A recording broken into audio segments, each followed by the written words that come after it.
Welcome back. This is Grandma Shawn, and we're getting ready to read Chapter 3 of Tony Abbott's Kringle.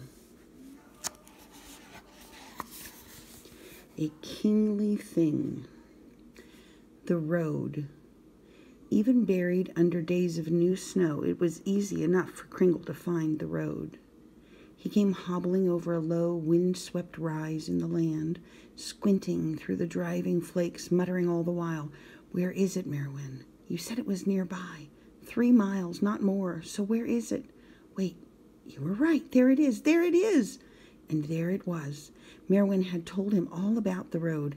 Hadn't he constantly asked her what life was like outside the Bottoms? And it was just as she had said. The road ran higher than the surrounding ground and was flat and straight and bordered on both sides by shallow ditches. It stretched boldly up the western side of the black woods and straight north across the white land.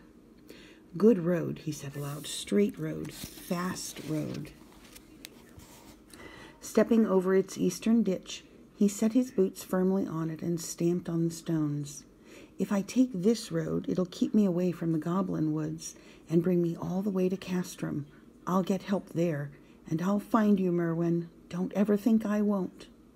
The old woman was right. Kringle said everything. When a thing was on his mind to say, he said it, whether someone was there to hear it or not. What did he care? He had words, and he would use them. He had rarely been quiet about anything, and he wasn't going to start now. "So, to Castrum," he said. Where Kringle's staff sank to the roadbed, it struck gravel in some places and pieces of flint and shale in others. The road was as wide as 6 broad-shouldered men standing abreast, or rather marching abreast. "Warriors from beyond the sea came here centuries ago," Merwin had told him. "They cut up the land and laid the road for their armies to travel on." "Romans," Kringle had said then. He said it again now as he strode along. "Romans built this road." Romans had built that road. They were towering conquerors from the warm south who had swept into the country long, long ago. Some stories said they sailed in 300 ships with 10,000 men, and then more came and more, until they beat down the native tribes with their unquenchable might. They needed sturdy, flat roads to get their foot legions and horse soldiers and wagons and carts quickly from one place to another. They had built the town he was on his way to. In fact, they had built many roads and many towns and cities all over the country. The Romans were like that. They had already been building things in the country for over 400 years. Walls, forts, bridges, cities. It was the way they did things. They saw a country they liked and went there and settled their legions in and built things and told the native people what to do. "Until now," Kringle muttered, huddling in his cloak and pushing forward in the slanting snow. "Merwin told me that." True. Until now. Because now the Romans were using those same flat roads to leave the country and return to their home in the south. First, they pulled up from the lowlands hundreds of miles south of the Black Woods. Then they abandoned towns and forts here and there in other parts of the country. Pretty soon they were leaving all over. It was only a matter of time before they left the north, too. The Roman king in his castle far away told the soldiers they must return home, Merwin had said. There are plenty of enemies at their own doorstep for them to fight. "Goblins?" Kringle had asked. No, goblins only like the north," she had said. "Goblins like the snow and ice and darkness. The south is full of sun and warm skies. Other tribes are attacking Rome. The soldiers are needed there more than here. So they're leaving us?" "They are," she had said. Home, they were told, and home they were going. And home they went. They left in the night and took the light with them. If you had been a bird, you might have seen the fires going out one by one, all across the land when the Romans picked up and left. And what did they leave behind? Just what they had found when they got there. Tribes of poor heath folk and peak dwellers, forest people and midlanders. Did the goblins know the legions were leaving? Of course they did. They had been waiting for it. No sooner was a city or an outpost abandoned than goblin raiders began to emerge from their earthen kingdom more audaciously. They came out in the waning hours of daylight and stayed abroad until the very first fingers of dawn streaked the sky, and they used every hour to commit their devilish acts of thievery. Of course, goblins weren't the only ones who came. Once word spread that the Roman armies were on their way out, others came too. Invaders, Merwin had said, and pirates. Greedy tribes from across the sea came in dozens of ships with hundreds of warriors. Emboldened by the departing legions, they preyed on the native folk. They wanted whatever they could put their hands on and sail away with. Pirates, invaders, snarled Kringle as he trekked north over the snowy road. Why don't they leave us in peace? Yet even as he said this, he wondered if peace, like Merwin herself, was one more thing lost at the bottoms. He pressed on, fighting the snow and wind, muttering to himself and pausing only to wrap and rewrap his father's giant cloak around him. Now about that cloak. It was the deep reddish-brown color of crushed berries, and it was rather a mystery how his father, Halleck, had come by it. Merwin told Kringle some 100 or so times that his father happened to be wearing it when Kringle's mother found him alone and dead at the foot of the half-chopped tree in the black woods. Kringle stopped and turned toward the forest now. He imagined his mother, Elwina, already carrying him in her womb, listening that long-ago night for the sound of the bell. Listening, but not hearing. How she ran through the forest, how she stopped aghast when she saw her fallen husband. All around him in the snow were strange little tracks. She guessed right away that goblins were to blame. She knelt by Halleck and kissed him, but he had already given up his spirit. The darkest part of the story came next, for when Elwina heard noises all around her in the woods, she quickly draped herself in Halleck's cloak, loosened the lamb's little bell from around his neck, and hurried for home. But the woods tricked her, Merwin had told Kringle. She was lost for a day and a night in the storm before she stumbled onto my doorstep. For a second day she lay in a fever, telling me everything. On midnight of the third day, you were born, small and pale and as noisy as a flock of sheep at supper time. Last winter was the first year he could stand up in the cloak without tripping. Its bottom edge still scraped along the ground, but you wouldn't have been able to get it off him if you tried. Being inside it was like being wrapped in his parents' embrace. He felt their presence in its strange dark weave. To Kringle, wearing the cloak was like being home. And since now I have no home, he said, and no one. Well, that was true too. He was alone. Completely alone, in fact. He had not seen a single soul since the goblin attack 4 days ago. Now, finally, on the morning of the 5th day, as he came over a slight rise in the land, he spied a thin coil of smoke drifting up over the horizon. Castron, Merwin, the town, you were right. His heart leaped. He ran toward the smoke as quickly as his tired legs would carry him. Long before anyone within the city walls could possibly hear him, he began calling out, "Hello there! Hey, hello!" After running a mile or so, he saw the stone wall rising into view below the smoky sky. The road ran straight up to a gate, flanked by 2 tall watchtowers. "Hey!" he bellowed. "I need help! Hello! Hello!" Kringle ran and ran until he couldn't run any more and had to slow down to catch his breath. The Romans had long been friendly to the native peoples, the heath and forest dwellers, they called them, and after all, wasn't Castrum where his father had sold much of his wood a dozen years ago? But as he approached, he realized that there had been no answer from inside the walls, nor any kind of movement on top of them. Looking down the length of the wall in both directions for some minutes longer, he still saw nothing. One of the gates stood slightly ajar. Kringle felt his neck bristle. "I don't like this."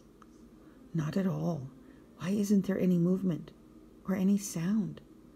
This is Castrum, after all. Lots of people live here." Merwin had told him Castrum was a kingly thing, a city of large walls and houses and towers, the work of giants, she had said. He noticed now that the smoke billowing up from behind the wall was coming thick and black from many places at once, as if from open fires, not from chimneys.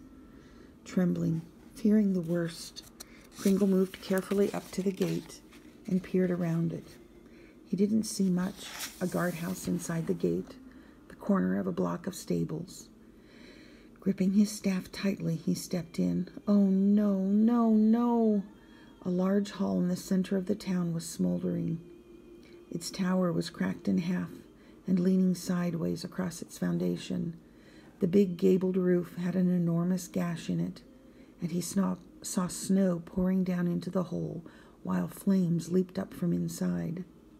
Several buildings in the distance were completely blasted to the ground, their timbers and stones scattered everywhere amid snowdrifts as high as a man.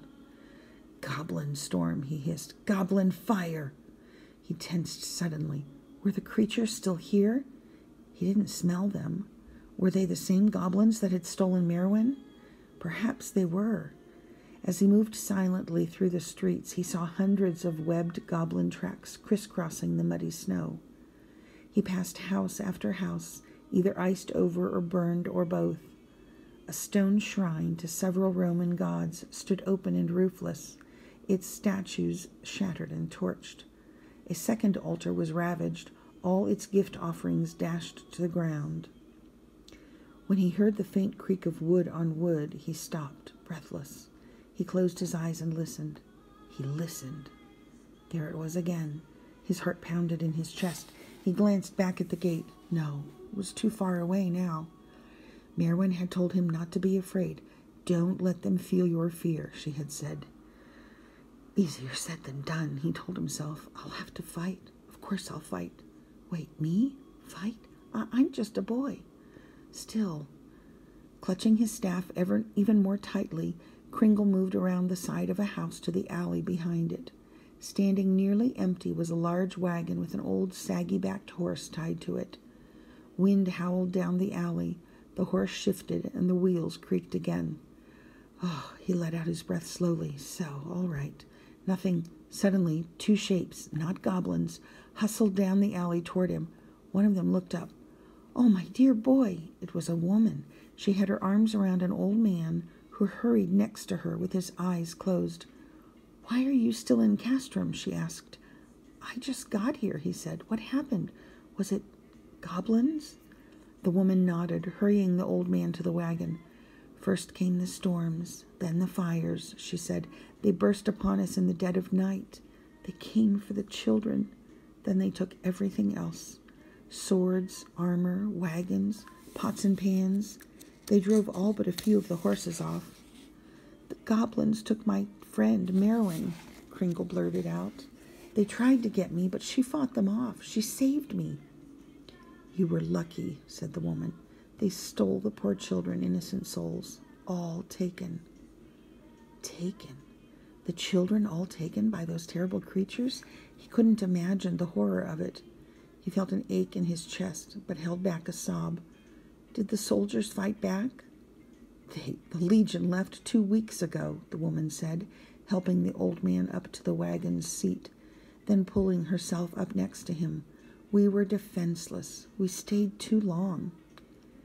"Everyone's gone," said Kringle. "But I came here for help." "We would have been gone too," said the woman, "but my father was too sick. We hid during the attack." She paused. "Boy, come with us. We're going to Corbridge. You can't stay here." She reached down from the wagon, opening her hand to him.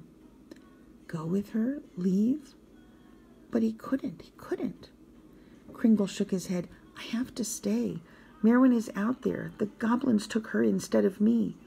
I was hoping to get help here, but I still have to find her." The old man looked blankly at him. The woman sighed. "It's foolish, boy. The goblins are everywhere now." "But you know best. May you find your friend safe. Be careful." With a snap of the reins, the woman guided the horse down the alley, around to the gate towers, and quickly out between them. He ran after her, but stopped at the gate. The wagon made its way slowly up the snow-covered road, skirting the edge of the woods and heading north, then east along the road. Kringle ran up the inside stairs to the ramparts and watched the wagon fade into the whirling snow until it was gone. Exhausted, he slumped down on the wall. Now what, Merwin? There's no castrum anymore. No one here. No one to help me. Now what? I've got to find you, but how? The morning wore on, gray and cold. His shoulders ached, his stomach burned with emptiness, and his feet were frozen. Long after the wagon was gone, he found himself staring at the spot where it had disappeared, wondering whether letting the woman go without him had been a mistake. But how could he be expected to know what to do? Every moment was new to him now. Hadn't Merwin taken him in 12 years before and rarely let him out of her sight? Hadn't they hidden in one hut after another, until she felt they were finally safe at the Bottoms? The Bottoms. That little house was a part of his life. He had no hope of recovering. He was alone. He didn't know what to do. And he was hungry. Very hungry, he grumbled. He peered into the pocket of his cloak. No matter how little he had eaten over the last few days, pinching ever smaller bites of bread from the tiny bits Merwin had made him stuff in there, his stomach hadn't been full since he'd left the Bottoms. So was there anything more in there? He dug his frozen fingers in to try to feel something his eyes hadn't seen. But no, there was nothing else. The 5 crusts had finally run out. Fine, he said to himself, and all right then, and oh well, he might have cursed. He certainly thought about cursing. There were some quite bad curses he was beginning to think of and might have spoken, but it wouldn't have changed things.